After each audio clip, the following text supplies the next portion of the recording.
This is Kyle McCord, and you're listening to Austin, Felix, and Matt on the Devy Debate. Welcome to the Devy Debate. All right, boys, are we ready to debate? Austin, you tweeted something, or you tweeted your running back ranking. Explain yourself. Boy, that escalated quickly. I mean, that really got out of hand fast. You jumped up and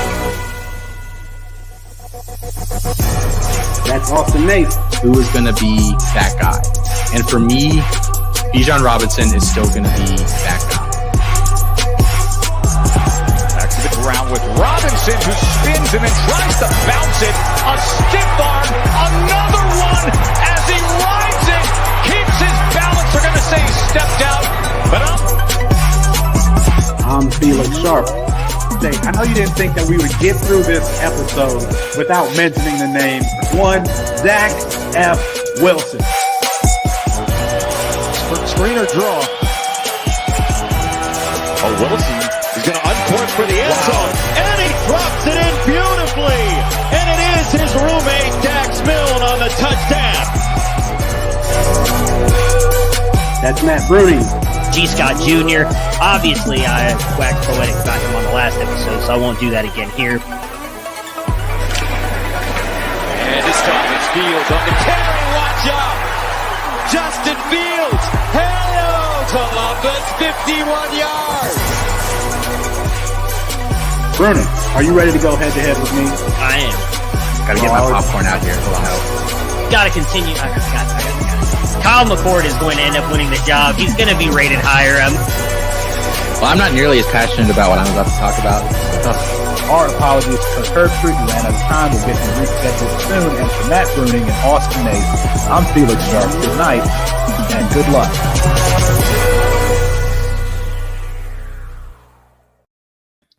It's 9:30 Eastern Time, and Central Time is a hoax. That means it's time for the Devy Debate, brought to you by CampusToCanton.com.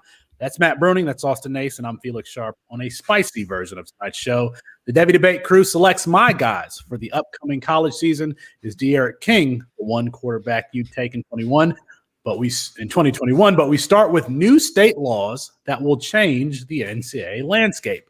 Effective July 1, laws will go into effect in 5 states, including Mississippi, Georgia, Florida, Alabama, and New Mexico, governing student athletes' abilities to sell their name, image, and likeness. Austin, tell us a little bit more about what's going on. Yeah, so all 5 of the states, the bills more or less mirror each other. You know, there are slight language differences here or there, but basically now a lot of these guys are going to be able to profit off their likeness, do commercials, wear, whatever shoes or other type of gear they want from whatever brand they want, opening the door for a lot of those things. There are some safeguards in place across most of the states. You have to report the opportunity to the school before you take it in most places here. 3 of the states allow you to hire an agent or, not like in the broader sense of a sports agent, but just a representative to help you negotiate these deals. Just a couple other interesting tidbits I pulled out from some of these states. New Mexico is not going to turn into a powerhouse here just because they have this. But New Mexico's bill says student athletes cannot be compelled to forfeit their right to earn money by anyone or any entity. Alabama says that you cannot promote tobacco or vape products under their law, which I thought was just very, very interesting. Mississippi, there's actually really nothing unique about theirs. It pretty much mirrors the others.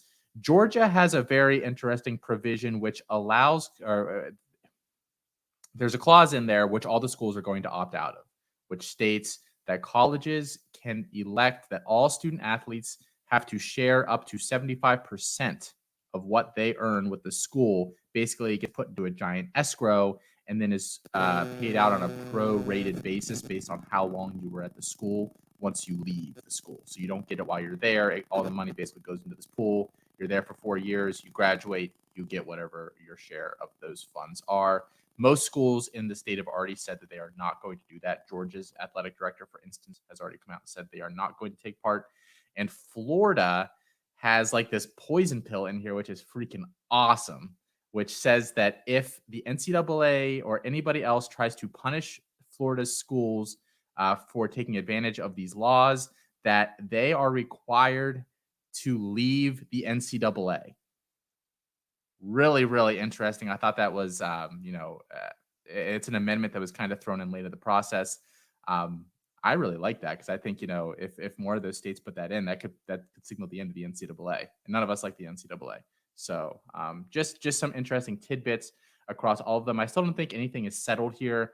The NCAA is trying to pass their own law that has not taken shape yet. So the states have kind of had the onus placed on them. So this landscape is going to shift a lot over the next few years.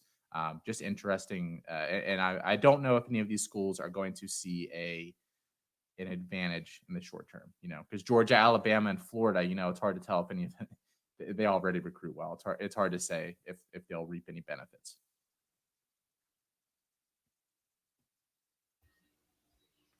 We cannot hear you for some reason there, Felix. I don't know that we know yet what's going to happen. I think it could become the Wild Wild West, because JoJo Earl, Bryce Young, JT Daniels, they can start getting contracts from Nike and Adidas. That's we've never seen that happen before. We don't really know what it's going to look like once the summer gets here. The NCAA, I've read a little bit about this. The NCAA, it appears, was waiting for Congress to act for some federal law to be passed in regards to this issue. They haven't, and we're on the doorstep of this date. So, you say that it won't affect New Mexico, but damn it, Georgia, Florida, Alabama, if they can sell to a recruit that, hey, you can come here and you can get a McDonald's deal, that's a big deal. And maybe we don't know right now how it's going to look, but I think it's going to be interesting once we get there. I think that we're going to see things pop up, and it's going to be very similar to how the transfer rule worked, where the transfer rule was instituted, and we didn't really know how it was going to affect college football, and it's had a major impact. I think that this could even have a more significant impact on college football than the transfer rule. But Bruning, what do you any thoughts on this name, image, likeness thing that's going around?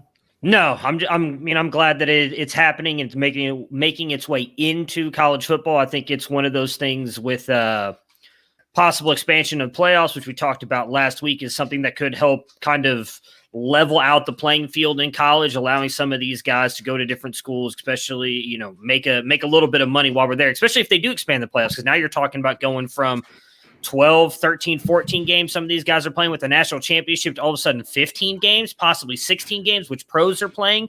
And those guys are at least getting paid millions of dollars, where right now these college kids aren't. So if they're now given the chance to make a little bit of money, I'm all for it. All right. Well, it'll be interesting to see. We'll be here in July, so we'll see who signs the biggest deal first. A few housekeeping issues before we move on. We are starting a listener league. We were throwing back ideas with how are we going to start this thing? How are we going to select people to join? And we're just going to take emails telling us why you should be in the Devy Debate Listener League. It's going to be obviously a Campus to Canton League, 14 team, 2 quarterback on the college side with a super flex, added super flex on the college side. I think I can coax Austin and Matt to get that, and then super flex on the NFL side. So Devy Debate Listener League, we've been talking about it for a long time. We're finally doing it. So get your entries into devydebate@gmail.com. Email us and tell us why you should be in the Devy Debate League. Other housekeeping issue. We said that we would give away this Javonte Williams signed jersey. Hold it up, Matt. The Javonte Williams signed jersey, once we got to 60 reviews on Apple Podcasts, we're at 53. So we need 7 of you slackers to go give us a 5-star rate and review, and tell us you like the show. Get in the drawing for the Javonte Williams jersey. All right. Moving on. Pro Football Focus tweeted something interesting, as they're always doing. I don't know if they're trolling us or what it really is, but Pro Football Focus tweeted, which one of these 4 quarterbacks would you take for the 2021 season? DJ Uiagalelei, De'Aaron King, Sam Howell, or Spencer Rattler? One of these things is not like the other, but Matt, who are you taking out of these 4?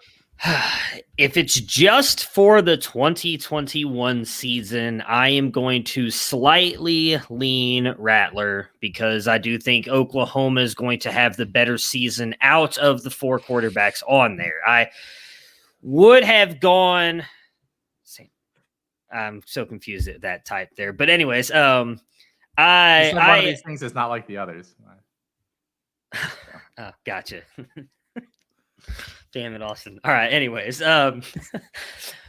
if it was like, who am I taking in a C2C? It's definitely going to be DJU. I actually answered this question for one of our listeners. They tagged the Devy Debate account in it the other day, ranking a bunch of these guys with DJU and Bryce Young in it. I think DJU clearly has more upside. I take him over the other 4. But if we're talking about just for one season and 2021, Felix, I know you've been kind of on the bandwagon for a while. This is the year Oklahoma not only gets into the playoffs, but gets their first playoff win. And I think Rattler is going to be probably the best out of those 4 that PFF listed.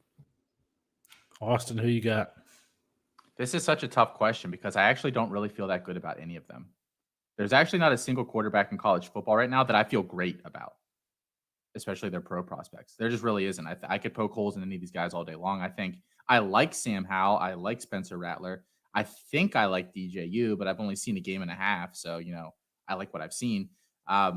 If you made me choose one, I'll probably take DJ just because I think he's the most physically gifted of the group.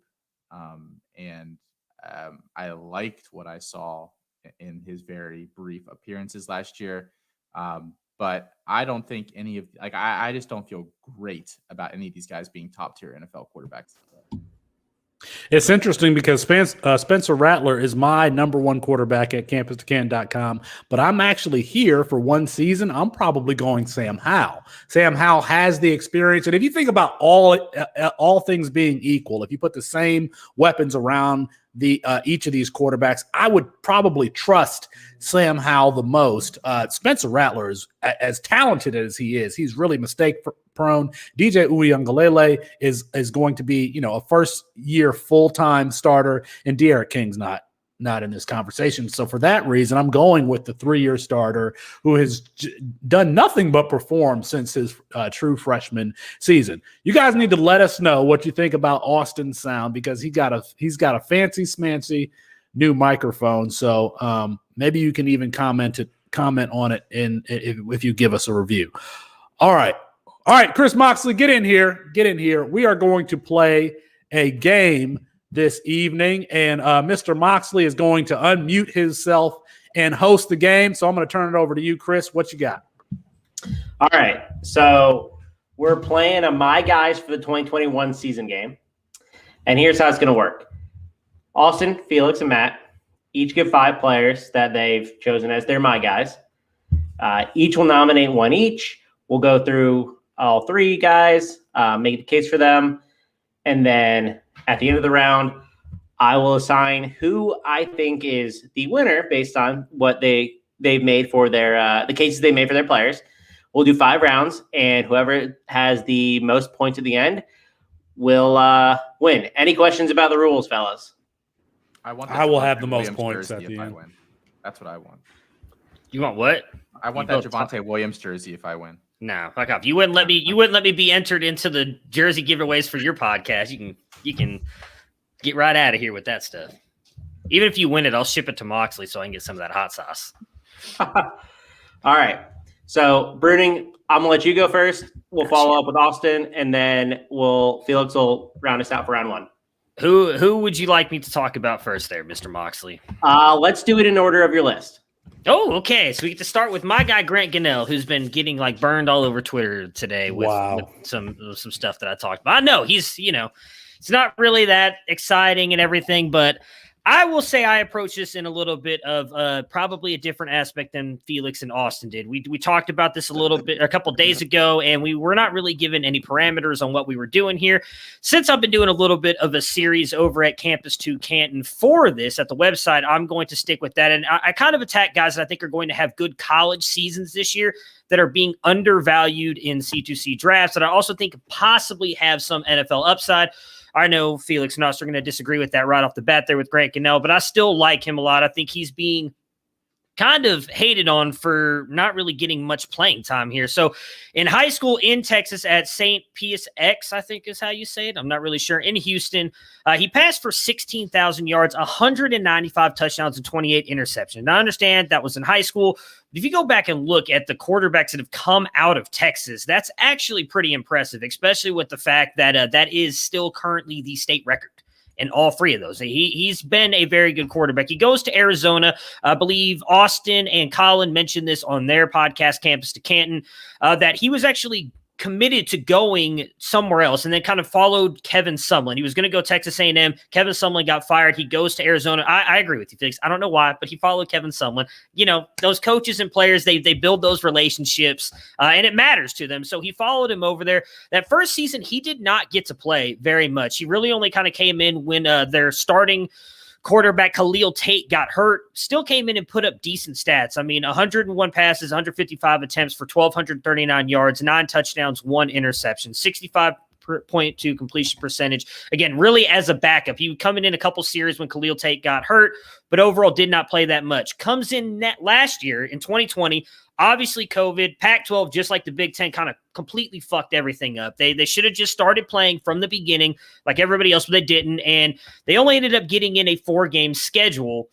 Gunnell didn't actually play in those 4 games. He only played in 2. It shows he played in 4. However, in the second game of the season, he got knocked out in the first drive with the shoulder injury, did not come back into the game. And then in the last game, unfortunately, he got pulled, I believe it was early in the second quarter after Arizona State was up on them. I think it was like 45-0 or something. And that was the game that Arizona State would go on to beat them 70-17, I believe was the final score. So Gunnell only got a chance to play in 2 games last year. That being said, I think he's got a very good arm. He was top 12 in both big-time throws and turnover-worthy plays last year per PFF, as in he did not have a lot of turnover-worthy plays. I think he's got really good zip on his ball. He throws the ball with little effort and little motion, but just gets a ton of zip and velocity on it. He can throw deep, although he did not do much of it last year. As Austin has pointed out to me, his ADOT was just 6 yards. I will also point out that who on Arizona would you be throwing the ball to on that team? Absolutely no one, because their wide receivers suck. So the biggest reason why I am big on him this year is him going to Memphis. I think that he is a good player, and if he gets time, I don't think he's going to come out this year. I do think he's probably a 2-year player there at Memphis. But Memphis was a top offense last year. They were 8th in pass attempts, 10th in passing yards, and finished 17th in overall offense last year with Ryan Silverfield, who was there as well with, I believe it was Norvell. Is that correct, Austin? I always get him mixed up. Mike Norvell was there the year before with Memphis. Is that correct? Okay. Correct. So he's been kind of under Mike Norvell, was the offensive coordinator, and then became the head coach. So he's kind of kept that offense very close intact there. Brady White last year was taking the snaps for Memphis. If you guys don't know who Brady White is, he couldn't hit the broadside of a barn, and he probably couldn't throw it farther than my 7-year-old son. No disrespect to Brady White, because I actually thought he was a breakout player last year, but he was just not a overall really good quarterback, where Grant Gunnell, I think, has much better arm talent than Brady White. Brady White finishes the 7th best quarterback last year in points in college fantasy football, again, with that skill set. He also had, so Grant Gunnell, I think, coming in there is clearly man, I'm getting all messed up here. I'm just trying to switch back between multiple different things. So Brady White threw for 3,500 yards and 30-plus touchdowns last year. I think Grant Gunnell could easily match that, if not go over that, in an offense that was actually what he was running in high school. He is used to running fast plays, calling plays at the line offense, which is what Ryan Silverfield does. On top of that, right now, you were looking at Grant Gunnell going off the board with an ADP of 163 right now in the 13th round. I think getting a quarterback like that who can clearly put up top 12. I mean, again, Brady White finished as the 7th best quarterback last year. I think Grant Gunnell could easily match that numbers, if not do better than that. And you're getting him as the 20th quarterback off the board and in the 13th round, I think I said? I can't remember now. Yeah, 13th round. That's a steal to me in college to Canton Leafs, even if he ends up going into the NFL and not panning out like I think he does. But I do think if he goes out 2 good years, granted that 2023 class is loaded, and I'm not saying he's going to beat out DJU, Bryce Young, CJ Stroud. I'm not saying he's going to beat out those guys, but if he can get that second-round draft capital, you've won, in my opinion, with value, getting him that late in the draft, having a guy who's going to finish likely top 10, I would say at worst top 12 in college football this year, and he's going to get draft capital. That's the most anyone has ever spent talking about Grant Gunnell. I mean, that's the My guy, longest time Grant. Hope you're watching. that anyone has ever spent talking about Grant Gunnell. including his parents. I will say one thing. I did forget the negative. I don't love his throwing motion, so I will say that. All right, Austin, take it away. Cool. So my first guy that I put down is wide receiver Jaden Walley at Mississippi State there. Just his little bit of background. He was a 3-star athlete in last year's class. He is listed at 6 foot 180. And he was not a heavily recruited guy because he played mostly quarterback before shifting more to a wide receiver as a senior. So take notes, Kadarius Toney stands. That is how a QB converts to wide receiver in college, by breaking out in a major way his freshman year. Statistically, last year, he broke basically every Mississippi State freshman wide receiver record, and he sits right on Jarek's magic line in a weighted dominator rating, amongst other important metrics. But I know the weighted dominator is one of the more telling ones. I don't have any athletic testing on Walley, but I do know that just from watching him, he's an above average athlete. And I think, that's probably selling him a little bit short. He is a very good athlete. He's extremely quick. He has pretty good long speed. So, those are two things that I would prefer he has, especially is not a huge oversized guy at the position. But the big thing that I like about him and why I think he's just going way too late in these C2C drafts, I think his ADP is 9th or 10th round right now for us, is that he is going to be the number one receiving option in a Mike Leach offense. And I don't know if people necessarily can comprehend or know what Mike Leach's number one wide receiver has done in fantasy for the past, he's been coaching really as a head coach at major programs since 2000. So I went back to 2000. I pulled the leading receiver for fantasy purposes, self-calculated all the points as if it was a full PPR league. And this is what I came up with. 2000, his leading receiver put up 187 fantasy points that year. 2001, 138. But then 2002, 233, and then 260, 271, 210, 299, 462. Freaking Michael Crabtree. You got that. He put up the best receiving season in college football history there. He put up 134, 1962, and 22 that year. But then, 327, 185, 163, 196, 308, 313, 256, 207, 185, 248. That's the amount of fantasy points each year that the leading receiver in the Mike Leach offense has put up. Walley, by the end of last year, was on pace to put up one of these 250-plus point seasons. I have no concern that he won't if he stays healthy for the year, just because of how Leach sets up his offenses. And I think that unlike a lot of these guys, if you go through the list, like I didn't mention the names for obvious reasons because you wouldn't recognize most of them. Crabtree and Welker are really the only two relevant guys. Those are also the guys that put up the biggest seasons of them. And I think that Walley is a legitimate NFL prospect, unlike some of these other guys. So I think, you're going to get huge NFL or college production for the next 2 years. And then I think he's at least minimum a day 2 wide receiver. I really, really do.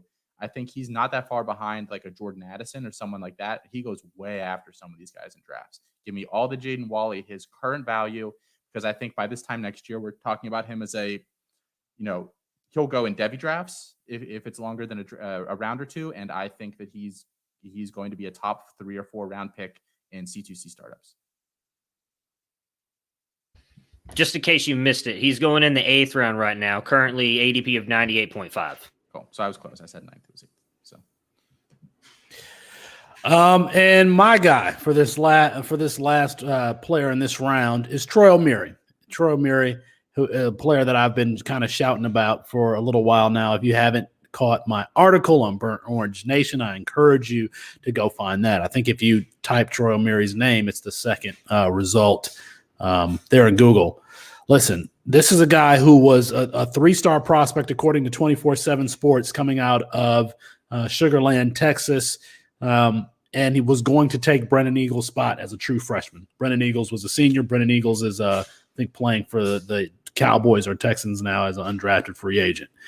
He was running with the runs. He was showing to be Sam Ellinger's safety blanket. This is a player who's 6'3", 230, and he essentially creates his own zip code on the football field. He has excellent hands. There are some cuts of him grabbing balls with one hand, just plucking them out of the air. His coach, Mike, I can't say his name, but his high school coach said that that's the first time he realized that Troy O'Meary was a player is when he made this left-handed, one-handed catch with another player draped around him. Tore his ACL last year, and then was limited through the spring, but then started the spring game. Started the spring game with a brace, with a black jersey, no contact jersey on, and looked spry.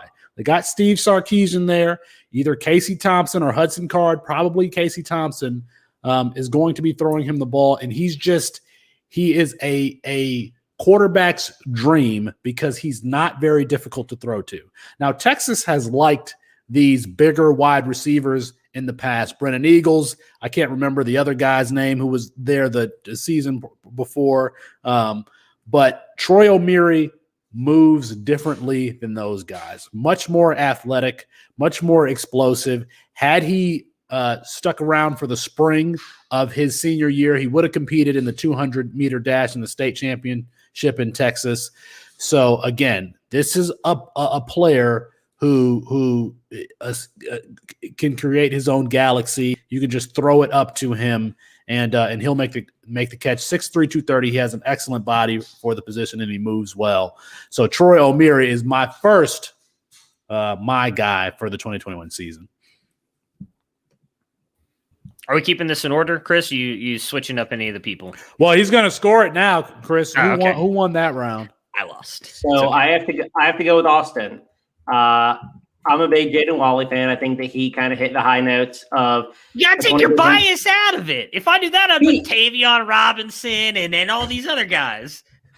He's not wrong though. He hit a 20% weighted dominator, 1.29 yards per team pass attempt with 4 straight 100-yard games. I think you spoke to the Gunnell questions that he is an uncommon throwing motion, to put it nicely, but he wasn't super impressive. And then Troy O'Meary just hasn't done it yet. I think we need to see more, or some, period. We've already seen Jaden Wally be productive. So I think Austin takes this first round home. Well, who gets second? You got to give second and third. Well, I like Troy O'Meary. I think Troy O'Meary was running, like Felix said, he was running with the ones. He was about to take over. He has great size at 6'3". And then I think he's, like Felix said, he's going to Steve Sarkisian offense. So I think it's wheels up for him. And then I do think you're right about Gunnell being a high-level producer. No. You don't have to pander to me. I lost. It's cool. I will say he's a high-level producer at the college level. I don't see NFL upside, so that's why he comes at third. I do think he is going to have a great year, to be fair. Am I going You came in next? last, Bruning. I know. I'm going to come in last with all these, but that's okay. Because I'm going to end up being right at the end of the year. Your list is bad. Am I next? Am I going again? Yeah, I'll let you go first because you finished last. Okay. All right. So next up, I'm already going to go ahead and take the L on this one as well because he doesn't have all the analytic stuff that Chris is looking for. And that's Calvin Austin, who is at Memphis. I did a little tweet thread on him before as well a couple days ago, or maybe it was last week at this point. I don't remember. Two-sport athlete in high school. He was a track star and played football. He played running back, defensive back, wide receiver there at high school. Ended up finishing with 74 catches, 13 yards, 24 receiving touchdowns, rushed for 558 yards, 8 touchdowns. Also had 49 24 receiving touchdowns as well. on the running back side. 8 rushes, 6 punt returns, 4 interceptions, 2 fumble returns for touchdowns. So he did it all on the football field, and then was a legit track star as well in high school.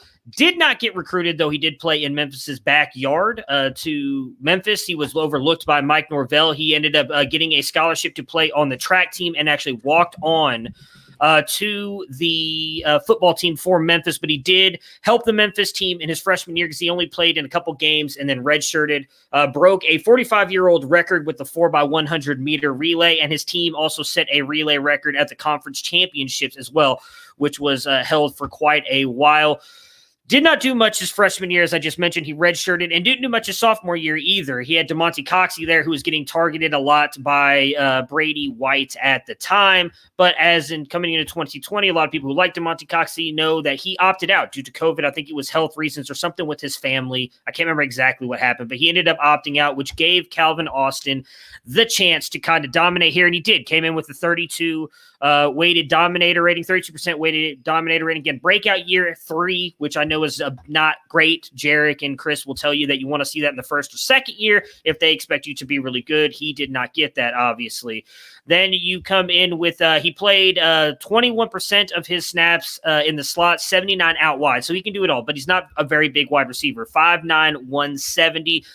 The thing I like about him is he's got track speed, but he plays football. A lot of people would look at him and say, oh, no, he's a football player or he's a track player who goes out there and tries to play football. No, he can actually play football, and he has that track speed. Again, I already talked about this with Memphis's offense last year, 8th in pass attempts, 10th in passing, and Calvin Austin was ridiculous last year with that. And again, with Brady White, I think Grant Gunnell coming over there, say what you want about his passing motion and his deep passes. I mentioned it, his ADOT was just 6 yards. Well, guess what? That's exactly where Calvin Austin works in the field, is right there in the short intermediate area. Once he gets the ball, I think due to him being a running back in the past and his speed, he can make a ton of plays in the passing game. I think he's going to have a massive breakout this year. He's going right now as the 61st wide receiver off the board in the 12th round with an ADP of 148.67. Last year, again, with Brady White, he finishes the number 1 scoring wide receiver in fantasy football for college side. Now, points per game, I believe he was down at 7. I'm trying to see if I can find that really quick. I don't know where I put that, but he did not finish number 1, but points-wise, he finished number 1 overall in college as the best player. So, again, you're getting a guy who likely upgrading quarterback, second year in this offense, was a number 1 scoring wide receiver last year, and he's going off the board as the 61st wide receiver. I mean, that's just ridiculous, in my opinion. I put up the graph on him, which it'll be coming out in an article, I think, hopefully Friday or Saturday. I just finished writing it today, and compared him with a couple of the guys that he's being kind of linked to by his size and weight: Anthony Schwartz, Dwayne Eskridge, and Anthony Miller. And in his third year, he goes over that magical little line that Jarek has, and is by far quicker over any of those guys that I just mentioned, including Anthony Miller, who has been good in the NFL outside of his injuries. Like, if he wasn't injured, I think Anthony Miller would be a much better wide receiver than we're giving him credit for. And Calvin Austin, so far through his college career, has outproduced Anthony Miller. Now, he's going to have a really good season this year to outproduce him, because Anthony Miller jumped up big time in that 4th year. But I do think that he's able to do it, because in that 3rd year, he's just a shade under him. As again, I mentioned, improving quarterback, 2nd year in that system. I think Calvin Austin is primed for a massive breakout, and you're getting him as, in my opinion, a steal. I mean, Austin, I think you got him even later than that in the draft that we just did. And it's, again, number 1 scoring wide receiver in college fantasy football last year, and you're getting him usually around the 61st wide receiver off the board. I got him as the last pick in the 18th round. Yes, I was very, very happy about that. Yeah, I know, because I was hoping to take him right there at that turn, and you took him. All right, Felix, I'm going to let you go next. Surprise. Okay. My second player, my guy for this season, and I don't have 2 minutes on this guy, but it's Anthony Richardson, the quarterback from Florida. I have highlighted one big athlete. I'm going to highlight another one, 6'4", 230 pounds. I think it's safe to say that Anthony Richardson is probably the best athlete at the quarterback position in the country. And talking to Adam, friend of the show, friend of us, Adam Lewis, about what he expects for that quarterback rotation to be. He expects Emory Jones to get 80% of the snaps. However, I could see Florida utilizing some sort of goal line rotation, just like when Chris Leak and Tim Tebow were there. Once you get to the red zone, Anthony Richardson being the option because he improves your numbers on the offensive line and in your blocking scheme if you bring him there to kind of be a goal line back. And plus, again, he's 6'4", 230. We saw a little bit of what he could do in that bowl game against Oklahoma where he had seven carries for 61 yards through a touchdown pass. He's very raw. And if I remember correctly, I think Alan True told us that Anthony Richardson had never worked with like a quarterback's coach because he was playing 3 sports. So this is a player that, he's a wet ball of clay. He has the physical tools. He has the arm strength. He never even threw for over 2,000. I think he never even threw for over 1,500 yards in high school. But he's a tremendous athlete. He is legitimately someone who could make the switch to like wide receiver and probably be just fine. I do want to see what he looks like at the quarterback position, but he's going to be sitting behind the number 6 overall pick in the draft, Emory Jones, according to PFF. So Anthony, when I considered this question, it was like, who are the guys that I really want to see? It didn't have anything to do with ADP or value in campus-to-camp leagues. It's like guys that I'm going to be paying attention to, and Anthony Richardson is right up there as one of those guys that I'm going to be paying attention to, no matter how many snaps he gets at Florida this year, because he's going to be a fun player to watch. The old say, I don't have 2 minutes and then talk for 3. I like it. So my second guy here is actually, I don't have a ton to talk about with him just because he's a second-year guy, but he's a Pac-12 guy, and he didn't play really last year because nobody really played in that conference last year. It's Jalen McMillan, who's at Washington. 4-star kid last year, high 4-star. He's number 11 overall wide receiver in the class, and he was a top 100 player there. He's 6'1", 190. He played in 3 games last year. He had 1 catch for 16 yards. Their passing attack was not exactly prolific last year. But I liked him coming out of high school, and I think that they don't have any other receivers there. Puka was thought that he might be the guy to finally step up. He's transferring to BYU. Cade Otton will probably lead that offense in receiving, at least if Dylan Morris stays a quarterback, just because he's not very good. But McMillan, 4'5", 340 guy in high school, over 30-inch vert, 4.21 shuttle. Like he's a very good athlete. He's kind of a poor man's Raheem Jarrett. I think they play stylistically very, very similar. We saw Jarrett break out last year, and I think McMillan can do something similar this year, even if it's a lower volume passing attack. And I think, if by all reports, he's one of the starters in that offense. Him and Rome Odunze, who I almost talked about over McMillan, just because I think no one's talking about Odunze. But I just really like McMillan, another guy that he's going in like the 7th round of C2C startups. Actually, in a league that I just did, I just took McMillan in the 7th and Wally in the 8th, and I was very, very happy with that. So it would not shock me at all if we're talking about McMillan a lot more this time next year. Who wins, Moxley? So this is a tough one because I think it's hard to balance college production with NFL potential. But I gave it to Austin again because I think McMillan is the one with the most NFL potential. But it was very, very close with Calvin Austin. The issue with Austin is that he is 5'9", 162. That is You're stressing me out. Very tiny. You're stressing me out. He's a phenomenal player. He'll probably be top 5, top 10 and among wide receivers in college. I think McMillan's the one that has upside, and he's close to being their lead receiver in that offense. Like you said, Richardson's going to play like 20% of snaps. There's no, I don't know how I could possibly put him again above either guy in this debate. Sorry. Whatever. Who goes first this time? I'm going to let you go first because you finished last. That's so funny when it happens to you, Mr. Sharp. Well, I've got a good one here. My guy for this season is running back out of South Florida, Brian Batey. I think Brian Batey is what we want Jerrion Ealy to be.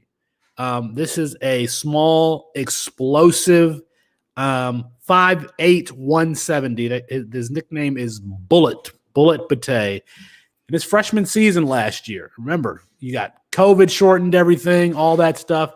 He only had like 8 carries for his first 4 games, then finished with 10, 13, and 15 carries. 10 for 76, 13 for 86, and then 15 for 102. Averaged on the season 7.2 yards per attempt. I just like this player. I think I was watching them play Central Florida, and he was just running all over the place. Very difficult to tackle, very sudden, very bursty, and very fast. And I cannot wait for this little dude to get a full season. He's going to be splitting carries with Jaron Mangum from Detroit King. Detroit stand up there at South Florida. But that's a program that is rebuilding, and little Bullet Bate is going to be right in the middle of it. And if you can watch some South Florida games this season, pay attention to this little dude because he's going to be really fun to watch. Does that mean I'm going next since I was the second loser, however you want to put it? You were the second winner, but yes. I consider that second loser. So, all right, I'm going. I don't even know how to say his last name, to be honest with you, but I'm the only one who had the balls enough to go a tight end here and not just go with all these running backs and wide receivers. I'm going Brant. How do you say his last name, Austin? I'm pretty sure it's Quaith. Quaith? Okay. Brant Quaith out of Utah. He's a little bit undersized. He's 6 foot. I don't even have his weight here. I think he's actually 6'1", but he's obviously not quite, I think he's 230. So he's already kind of has that going against him in the fact that he's not 6'3" forward and 240, which I know a lot of people prefer their tight ends to be at. In high school, he actually played running back, some at wide receiver, and actually played some at quarterback. He also ran track. He was on the 100-meter and 200-meter sprint team, just to give you guys an idea of how athletic he was in high school. He was also on the track team with both the long and the triple jump. In his senior season there at high school, he only got to play in 7 games because he got an injury, but he did finish with just 7 receptions for 70 yards and 1 touchdown. But he also had 1,041 rushing yards with 18 touchdowns in his senior season in high school. Coming into the college season, he, as a true freshman, he played in 14 of Utah's games, but only started in 2 of them, one of which was in the Pac-12 championship. Still ended up leading Utah's tight ends with 227 yards on 20 receptions and 1 touchdown. Then going into his sophomore season, not only did he lead the tight end position, but he led his entire team in receptions. Now, granted, take this for what it's worth or take it with a grain of salt because Utah's passing game was god-awful. In 2019, he only had 34 receptions for 602 yards and 6 touchdowns, but he did also get 6 rushing attempts for 102 yards and 3 touchdowns. Last year, in a COVID-shortened junior season, he again led his team in receiving with 25 receptions for 236 yards and 6 rushes for 50 yards. Why did I put him on this list? Because I think he's a little bit of a steal here. I'm going to go to his ADP stuff first, and I'll tell you why. Right now, his current ADP is 256. So he's coming off the board. I'm apparently bad at math because Austin corrected me earlier. I don't know. Is that the 21st round, Austin, or is that the 25th round? Because I've been apparently doing this the wrong way. Well, that's like I can't do that big of one off the top of my head. Okay. Well, I'm horrible at math. So 256 is his ADP right now. I can tell you that right now he's coming off the board in most drafts as the 32nd tight end off the board, 22nd round. So in the 22nd round as the 32nd tight end off the board, okay?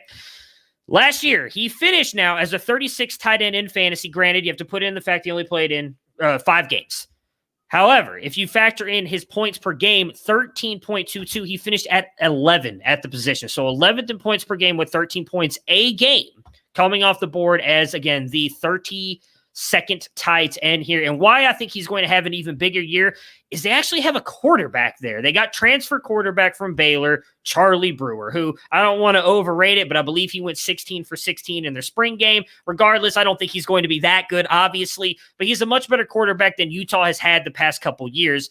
And if that trend continues of him not only leading the team in receptions and targets with bad quarterbacks, now you add in a good quarterback, he's going to have an even bigger season. I put him up here on the chart up Whoops, dang it. I closed out of it. I had him up here on the chart, and then I went to Austin Jones because I was going to switch it up, but I stuck with Brant here. But I compared him with a couple of the guys who are right around his size range in Jonnu Smith and Brevin Jordan, and he outproduced Brevin Jordan in both years and Jonnu Smith in one of them. Now, the last year, Jonnu Smith really jumped him. Again, I think some of that goes into the fact that he only got to play in 5 games last year, but still was over Jarek's metric line in his second and third year. He does have that second-year breakout on here, with a 13.61 dominator rating last year, a dot of 9.1. So an overall decent season last year, 2 really good seasons before that, not even as the full-on starter. He was a full-on starter last year in a shortened season. Now he gets an upgrade at quarterback, an upgrade in offense as well, as they're talking about passing the ball more and adding a guy like Charlie Brewer. You're getting a tight end who I do think is going to get possibly day 3 draft, not possibly, he's going to get day 3 draft capital. I would say probably not day 2, but maybe if he goes out there and has a really good season, he comes in at the end of round 3, so he gets that day 2 draft capital. But with the athleticism that he has and the way that position is moving toward more toward these athletic freaks, if he goes out and has a massive season with Charlie Brewer, not only are you getting a guy who clearly can produce on the college side, but is going to get that NFL draft capital at a position that you are starving for on the college side, right? Like, we only talk about a couple guys every single year, and it's right now Eric Gilbert and Michael Mayer and Jaleel Billingsley are like the only guys, but Brant here has been producing all these years, and you're getting him as the 30-something tight end off the board in 256 of the ADP. I did one of my first ever Twitter threads about Brant Quaith many moons ago, so I will endorse that. As the only person with points in this contest, I feel like I endorse. Does that mean I get a dub? Just give it to me, Moxley. We don't even need to hear Austin. Well, I don't think my guy's going to win this round, but I do really like him, and he's a guy that I really don't hear anybody talking about. We talked a little bit about him a couple weeks ago on the C2C pod. I think myself and Colin. I think I did a freshman profile on him. Michael Jackson III, freshman wide receiver at USC. 3-star kid in this year's class, and kind of bumped up. He was rated a little bit lower than that before the year. He's 6'2", so he kind of has that stockier build for the position. Kind of like a guy that was like Parker Washington last year, who wasn't a super highly rated kid, but had that build and came into a school that he got some opportunity right away. And now we really like Parker Washington. And I think Michael Jackson III can do something similar. There's not a lot of stuff out there on him because, like I said, he wasn't a super highly sought after recruit through much of this. He doesn't have verified athletic testing. He looks like a good athlete. He kind of looks like one of those guys that when he has the ball in his hand, he looks like a running back, like the Amari Rogers or the Parker Washington or that profile of guy. But what I can say about him is that from what we've seen, the USC spring game, he tore it up. He had a really good game. USC split their roster in that game so that Slovis started for the one team, and then Dart was the backup. And they've said that Dart is probably going to be the second guy. So they put both of those guys with what looks to be the first string offense. It's the team that Drake London played with, that Stephen Carr played with, who's gone now, but we thought he was going to get some significant touches there. All these guys were together. And Jackson was the second leading receiver there. London got his. I don't think no one's predicting that any of these other receivers are going to outproduce Drake London this year. He's going to be the clear number one guy in that offense. But Jackson put up 3 for 42 and 1, had a couple of really nice catches, didn't look out of place at all. Really took advantage of an offseason in which a lot of the other receivers in that team were either absent or banged up. Kyle Ford coming back from the knee injury, Taj Washington transferring in, didn't participate. Gary Bryant was dinged up, another guy that I like there. Brew McCoy is just not very good. So you take all these things together and kind of combine them, and I think it created a perfect opportunity for him to go to a major school, show what he can do. Slovis apparently likes him, and I think they run a lot of 3 and 4 wide receiver stuff. Graham Harrell is a Mike Leach disciple. He's going to put a lot of guys on the field, a lot of receivers on the field, spread them out, and then do little quick hitting type things. And I think that's the type of game where Jackson can excel early. So it wouldn't surprise me if he's like their third leading receiver this year. It just really wouldn't. That's all I got, Chris. I know you're speechless. Yeah, that was great. So we're gonna break Austin's streak of 2 in a row, and we're gonna give it to Mr. Bruning over there. I think that was a. You're done. You're done. Your career's Oh done. man, I here. feel like hang on. Before you continue, Chris, I feel like there's only one person here who doesn't have a. Yeah. Okay. Just check. Continue. So I think you made some really good points about how he's going to get you production on the college side. He's very athletic, and it's hard for me to take a 5'6", 170 running back. And I really like Jackson as well, but he's done nothing. Coit has at least produced at a very high level. And I do think he has NFL upside too with his athleticism. Even if he's on the smaller side of tight ends, I think he's done really well. So if I had to rank y'all, it's going to be Bruning, Austin, and then Felix bringing up the rear. And for what it's worth, I think Quaith is going to be more of an H-back in the NFL. I really like him. I think that's what he. I agree with you. I agree. All right. We're going to move through our last two rounds a little bit quicker. So another guy that I had, and I guess I'm going, since I'm last, I'm going first this time, correct? So, all right. Another guy that I've been talking about a lot is Chris Smith. Chris Smith is a running back at the University of Louisiana Lafayette. He has been behind Raymond Calais, and who's a 7th-round pick for the Rams, and then Trey Regis and Eli Mitchell. UL is low-key G5 running back U. Now, this is an offense that returns 8 starters on offense, including their quarterback Levi Lewis, 4 out of 5 of the offensive linemen. They have averaged 3,000 yards rushing the last 3 seasons, and that production was usually, split between 3 guys, at least 3 guys. It's going to all go to, or a majority of it, I think, is going to go to Chris Smith this year. College fantasy guys have picked up on how productive this guy could be. He's going to be probably a running back 1 on the college side of your campus to Canton leagues, and he's a speed player, an explosive player who these coaches, even when he had Raymond Calais and Trey Regis and Elijah Mitchell in front of him, they still found ways to get him the ball. He was an All-American kick returner last year, and again, a player that I've covered for Campus to Canton. I just think that given that team's rushing style and his skill set, his all-purpose, explosive speed skill set, he could potentially lead the country in rushing. That's within his range of outcomes because he's gonna break a lot of long runs. So Chris Smith, aka Lightning, is my guy for the 2021 season. Cool. So I chose Jerome Ford here for my 4th guy. I really debated if I was going to talk about him because he is a little more high profile than some of the other guys I discussed here. But I've just been a big Jerome Ford fan for years. I thought he would succeed at Bama, after maybe a year or two, but he decided that he did not want to do the wait and see route like some of these other guys have there. So he left Alabama, but he was a 4-star running back, number 12 all-purpose back in the 2018 class. And so he left Alabama and he set sail for Cincinnati. And I honestly thought that he would get a lot more touches there last year.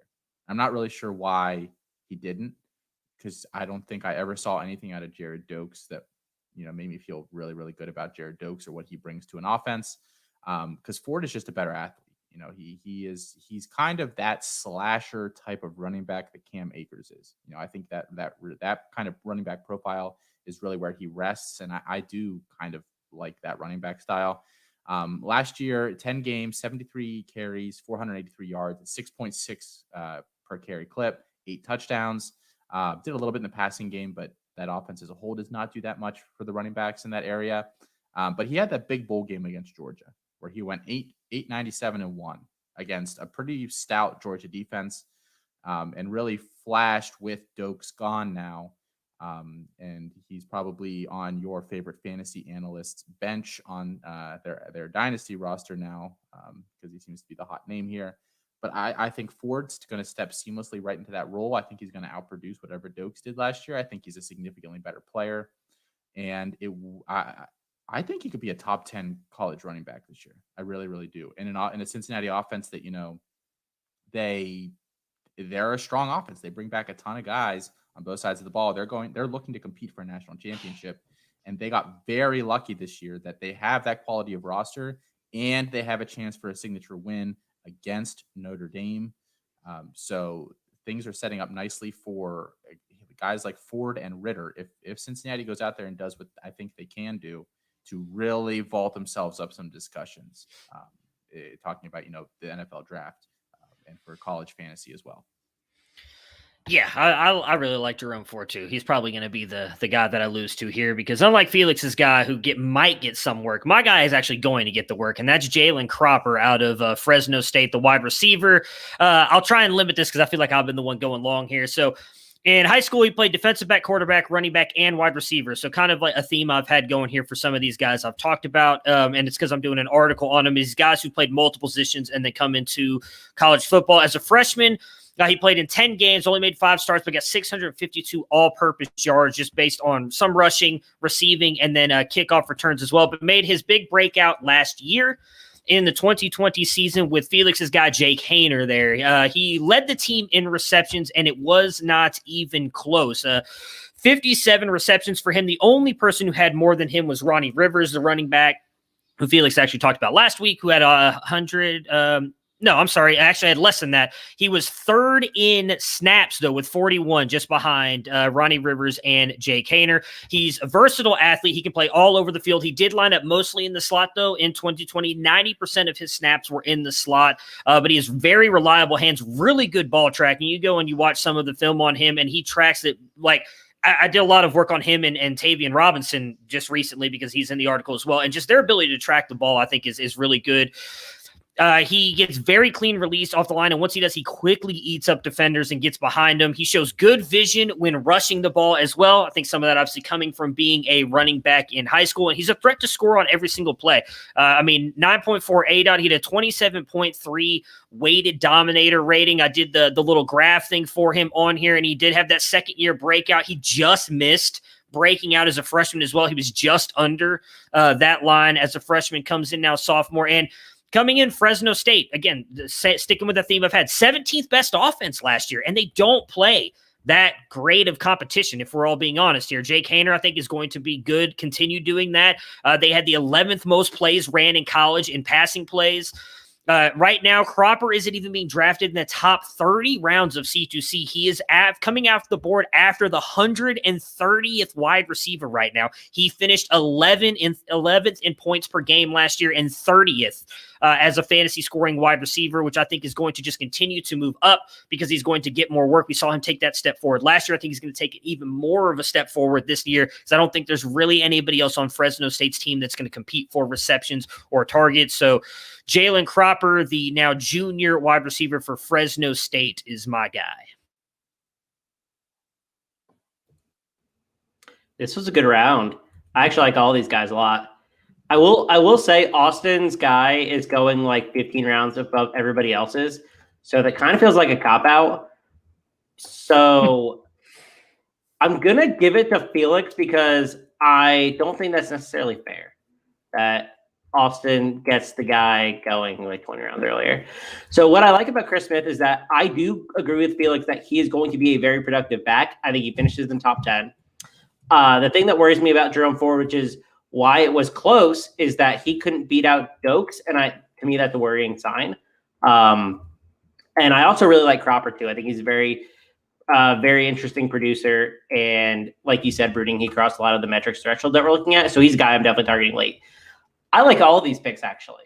I don't appreciate Austin going 20 rounds early compared to everybody else. So we were given no information as to this was the game when I picked these teams. So yeah, and I mean, in fairness to Austin, I literally only picked the people I'm literally just finished writing about. I was like, well, I've already done all this research on them, so I might as well just talk about them here before I put out the article. Also, in this game, let's say for what it's I worth, can't give Austin another win. Without him overtaking Dokes, he had half his carries, but he was actually fairly close in yardage. He outproduced him on a per touch basis, and he had more touchdowns. I think some of that is just I don't understand what happened there. I will say the one thing with Dokes and Ford, I honestly think is Luke Farrell. having him that year at Ohio State, he was very much a play your seniors, play your veteran guys over some of the younger guys in the 1 year that he was there. I think he probably takes that to Cincinnati with him. And so I think that might be some of why. Because I would Jerome Ford, if you watched any of Cincinnati's games, Jerome Ford was just the better player, and he just wasn't getting the carries for some reason. This game is like very anticlimactic, given that all we can hope for is either a tie or Austin winning by. I mean, it's going to be a tie or Austin winning by. Austin's not going to win the last round. I'm very confident in my last pick. So, all right. So I guess Austin's going first. Who finished last? Did Austin finish last, or did I finish last? I think Austin finished last. Austin, why don't you go close us out, man? Yeah, Austin is going to go last. Sure. So this is one that I've kind of been keeping close to the vest, to be completely honest, because I wanted to pick him up in some drafts as just a complete free space, more or less. He is the toolsiest quarterback that no one ever talks about when it comes to C2C in college football. And it's Brennan Armstrong. And granted, I'm going to get into it here in a minute or so, but he's not an NFL quarterback like at all when you watch him. He really, really isn't.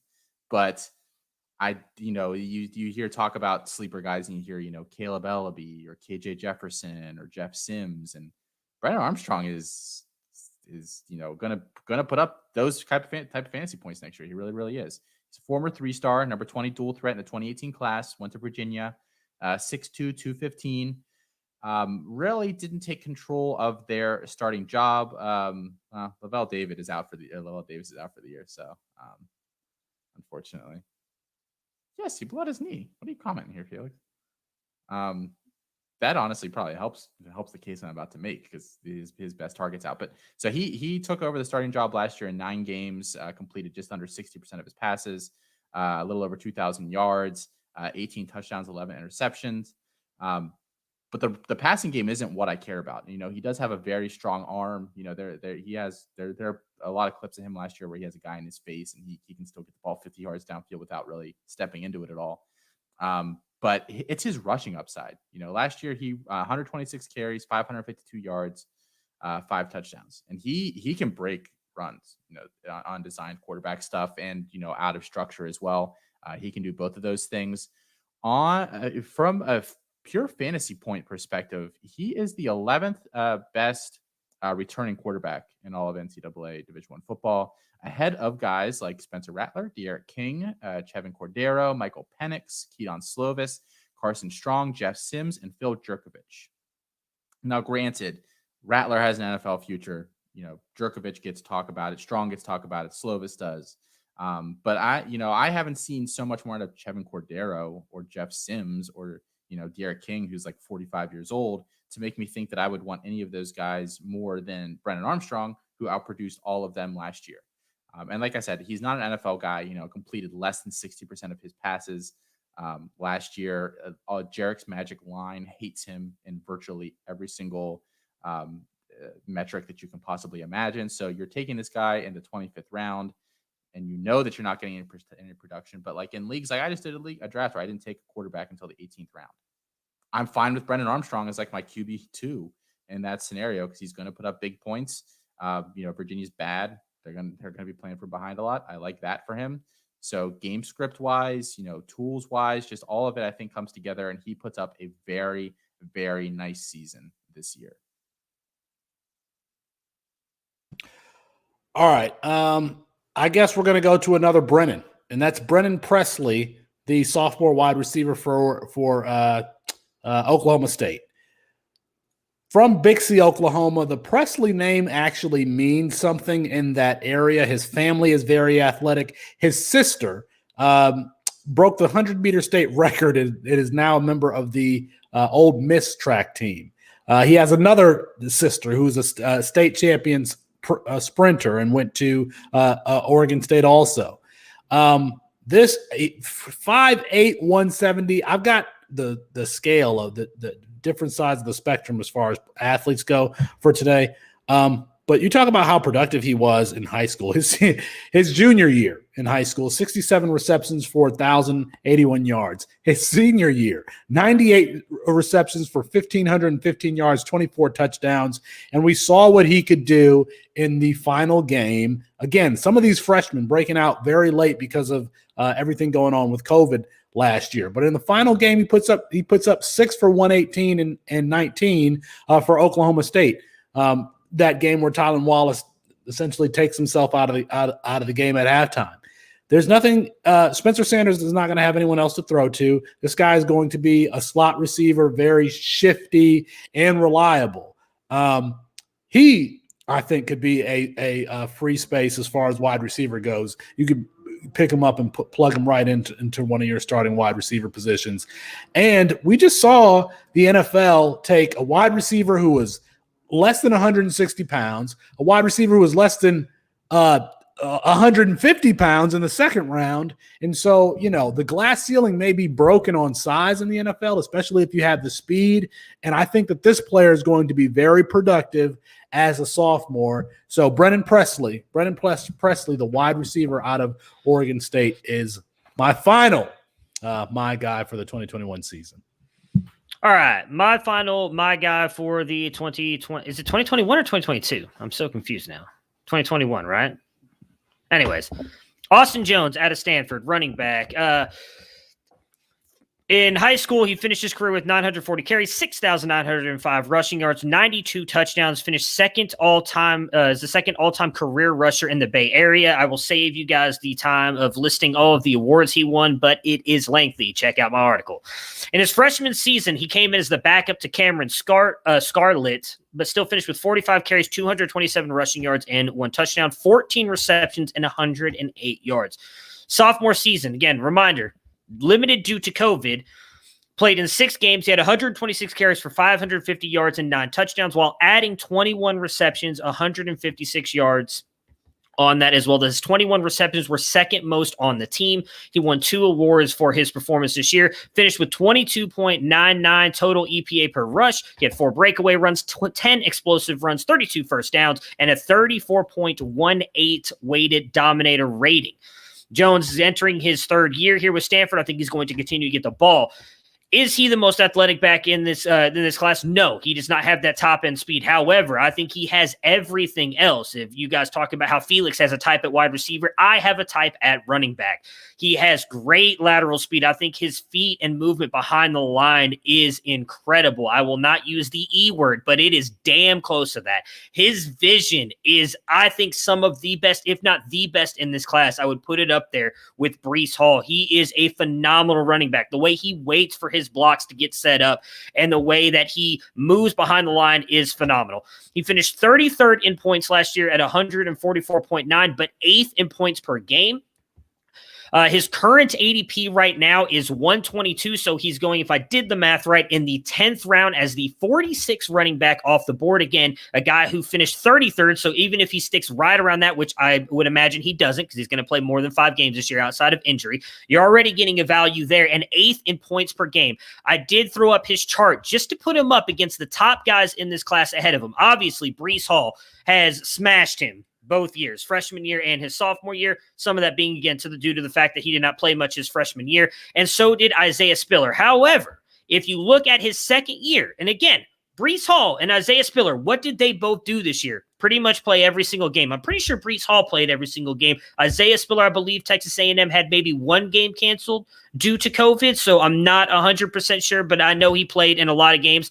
Austin Jones finishes literally, you cannot even see the space in between Isaiah Spiller and Austin Jones on that graph for adjusted team yards per play, which Jarek told me is a very big thing for running backs. Finishes better than Eric Gray and much better than Kyron Williams as well, both those guys. Now, all 4 did finish above the chart, but I think it would surprise many people to think it was Breece Hall, Isaiah Spiller, and then Austin Jones literally slides right in there under Isaiah Spiller, and you wouldn't think it because of he does not have the athleticism and the, I would say, explosive speed that Isaiah Spiller has. But Austin Jones is a very underrated running back in this group, in this class. And I think if he goes out and has another great year for Stanford, he could end up getting some pretty decent draft capital, and I think he's going to produce on the college side. Pick a winner. Pick a winner. I like all these guys. Again, I think these are all great picks. I really like Austin Jones. I think he has dual threat ability. He's a great receiver. He's a solid rusher. His backfield dominator rating is awesome. Like the stats you mentioned, Bruning, were really impressive. So he's the guy that I'm really trying to keep an eye on for the next season. But Armstrong and Presley both have elite, I'm going to use the E word, upside in your C2C formats for this season. So all three of these guys are great picks and values where they're going. What? Excuse me? Who won that round, sir? Bruning. I like Austin Jones. Oh, Yeah, okay. Felix was hoping. He was hoping, but I'm pretty sure I thought he was giving a point to everybody, which I was like, wait a minute, no participation trophies. And that's all. Hey, Austin, high five. We tied. I'm okay with that. I'm okay Austin, with just recap. Just give all five of your my guys for the 2021 season. Yeah, so Jaden Wally from Mississippi, wide receiver from Mississippi State. Jalen McMillan, wide receiver, Washington. Michael Jackson III, wide receiver, USC. Jerome Ford, running back, Cincinnati. And Brennan Armstrong, quarterback, UVA. Bruning.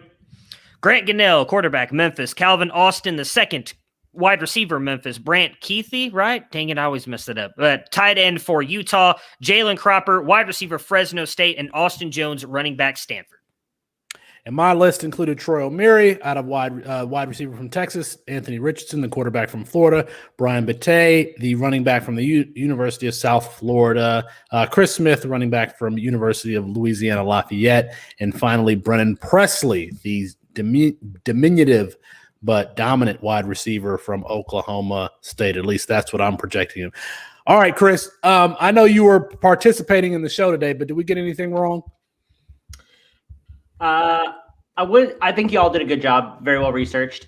Two notes I will make that Grant Gunnell does hold the Texas State passing record, but 18 of the top 19 holders of those records were either bust or undrafted. Garrett Gilbert is one that went drafted, and Kyler Murray is the only one that was actually a successful player, so I'm not sure that stat matters all that much.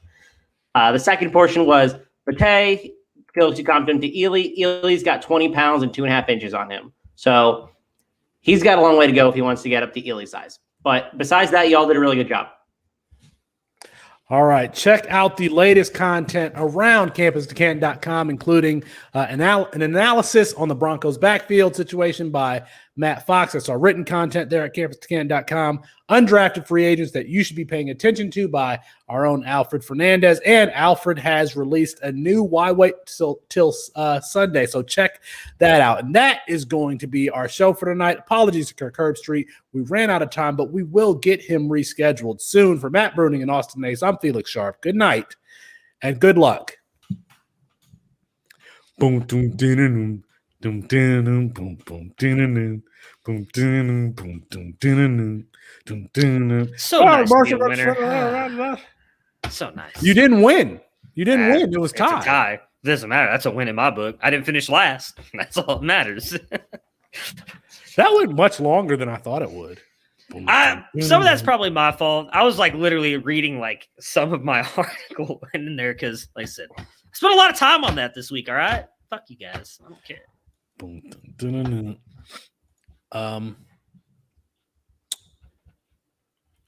All right. Well, good show. I wonder if we're going to get any entries to the listener league. We shall see. When's the last time you checked the email, Austin? Just curious. I don't never talk about it. So, good question. It's been a while.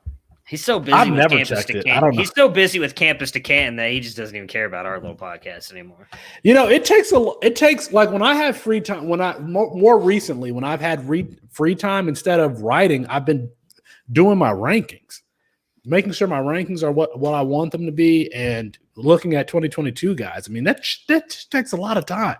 Yeah, takes a lot of time, especially to keep up with Austin, who knows everybody went to school and Lavelle Davis, he's out for the season. I didn't know. I'm not keeping up with Virginia's spring practices. had no idea. I tried to go in and start looking at 2022 guys, and I got through like 5 of them, and I was like, no, I'm done. I gotta go do other shit right now. I don't have time to do it. I've enjoyed watching those guys. Yeah, I Austin, enjoy that watching mic the running does. backs. Yeah. That mic does sound like clean. I don't know how to describe it, but it just sounds. Yeah. Just very. I don't know, but good. Mox jumped out already. No, I think he just blacked out the screen for a second. He probably went to go do something. How much time do we normally take for our ranking? A lot. Yeah, it's a lot of work. It is. I mean, I assume you're one of the patrons. Yes. No. Yeah. He's so I mean, you see all the players that we rank. Now, granted, what do we have on there? I was trying to think. I had it the other day. I mean, it's like 180 wide receivers,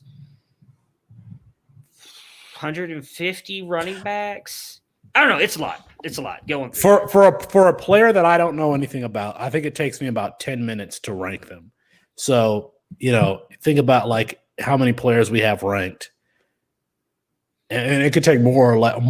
Like if it's a player I already know, then that's a player that's easy to rank. But if it's a player that I don't know anything about, it probably takes me between 10 and 15 minutes to look up enough information about them, find their highlights either on YouTube or Huddle, try to find some track times, and then, all right, what's their situation with their team? Is there any news about this player, performing well? It's I'm curious how it's not fun at all.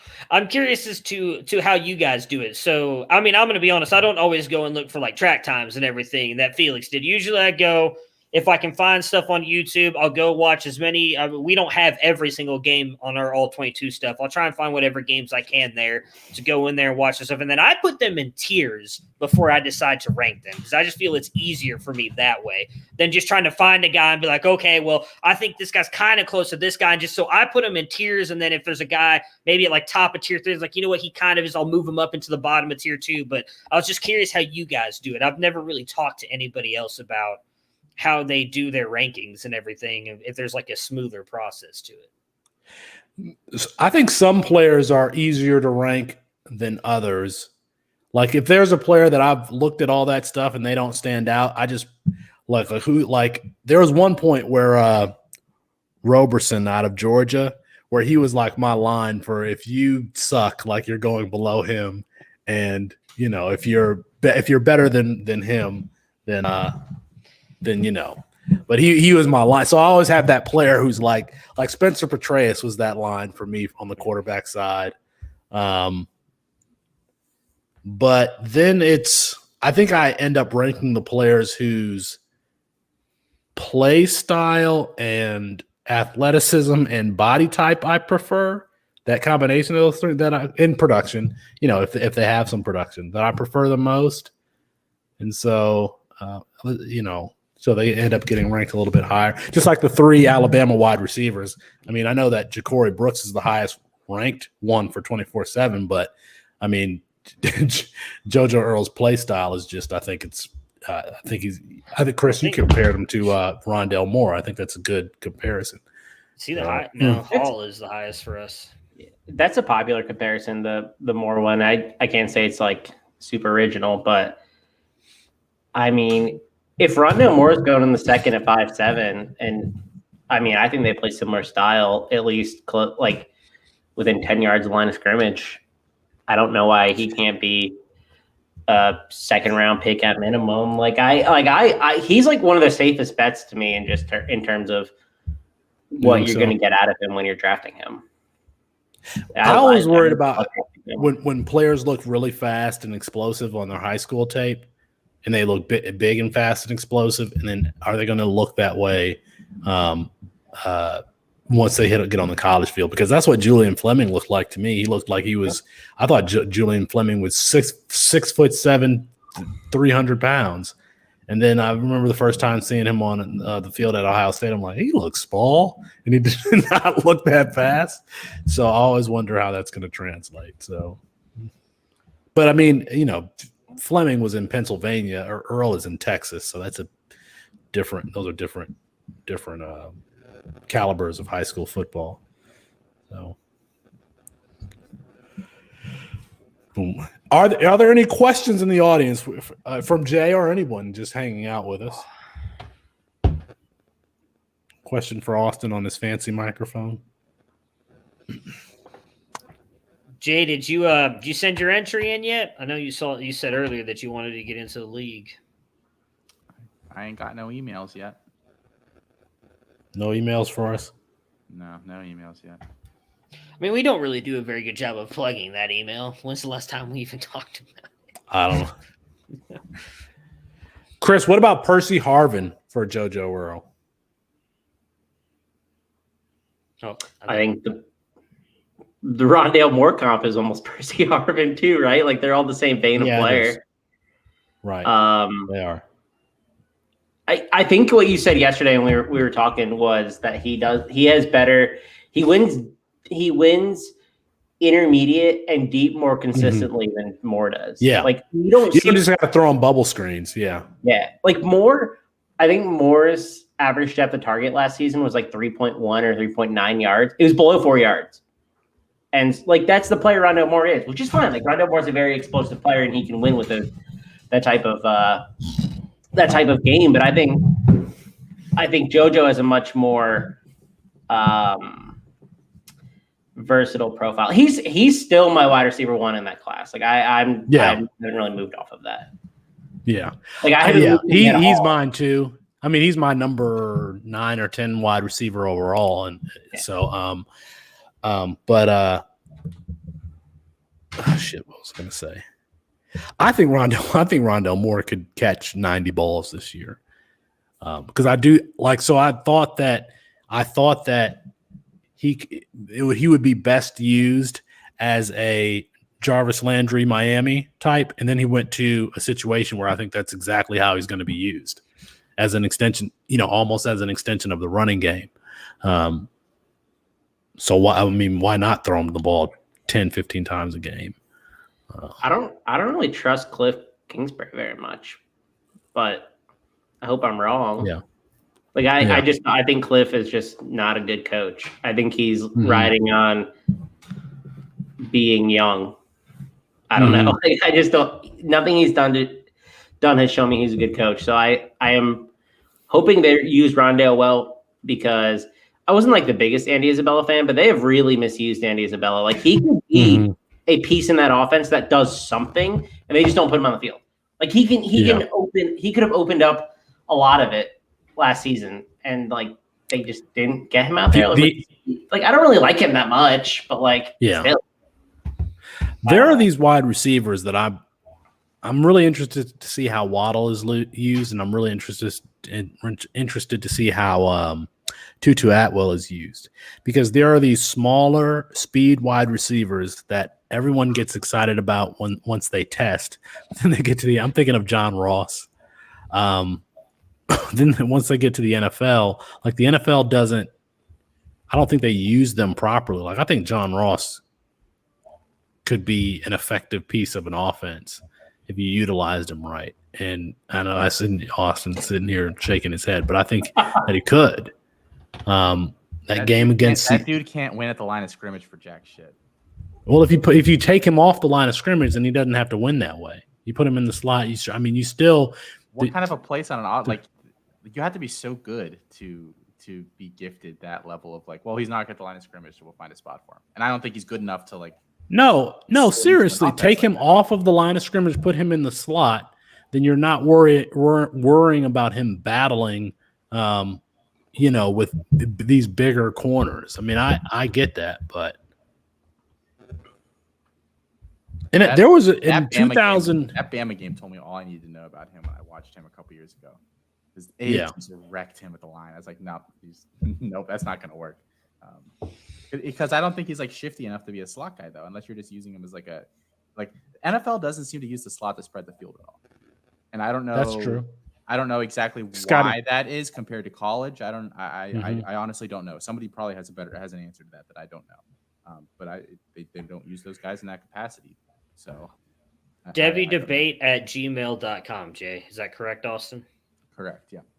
And I will just throw this out there, Felix. You're technically wrong on the game. It was actually very climactic. If you go and actually add up points-wise, as in like first place got 3 points, second points, there's actually is a winner. Oh, is that how we were doing it? I don't know. I just went ahead. I just wanted to see, first place gets 3 points, second place gets 2 points, third place gets 1 point. I just went ahead and added it up. It's Austin, right? Austin, it's 14. not Austin. It would be me because I only finished third one time. I got 11 points. Felix and Austin actually both got 10. I don't even know if we tied. can put all of these lists if there are enough characters on Twitter. Maybe no, not. You can't.